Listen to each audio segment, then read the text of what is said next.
பாரத தேசத்தின் புதல்விகளே, புதல்வர்களே வணக்கம். நான் சக்ரா பிரபாகரன் உரையாற்றுகின்றேன். சுவதேசி பாத யாத்திரை. நான் முன்னர் அறிவித்து இருந்தபடி எனது சுவதேசி பாத யாத்திரை எனது பிறந்த ஊரான கடலூரிலிருந்து நான் தீவிரமாக பக்தி கொண்டுள்ள ஆஞ்சநேய பகவானின் பிறந்த இடமான அஞ்சாந்தேரி கர்நாடகா மாநிலத்தில் அமையப்பெற்றுள்ளது.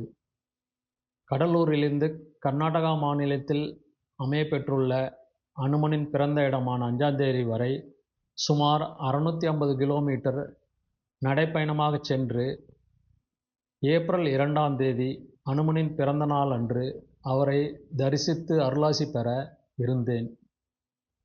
ஆனால் இப்போது நமது பாரதிய ஜனதா கட்சியின் சக்தி கேந்திரா பணிகள் முடுக்கி விடப்பட்டுள்ளதால் அந்த பணிகளை நாம் மேற்கொள்ள உள்ளதால் மேலும் மார்ச் 3ஆம் தேதி அன்று திருப்பரங்குன்றம் முருகரின் கிரிவலம் வர உள்ளதால் இந்த 2 செயல்களுக்காகவும் எனது சுதேசி பாத யாத்திரை பயணத்தை சற்று தள்ளி வைத்துள்ளேன். நான் ஒரு தீவிர ராம பக்தன் மற்றும் ஆஞ்சநேயன் பக்தன் என்ற முறையில்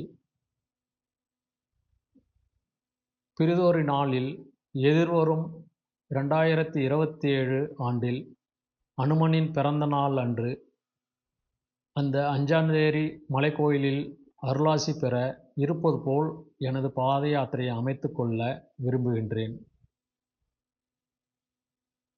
இந்த பாத யாத்திரை அமைத்து திட்டமிடப்பட்ட பிறகு அதன் தேதியை பின்னர்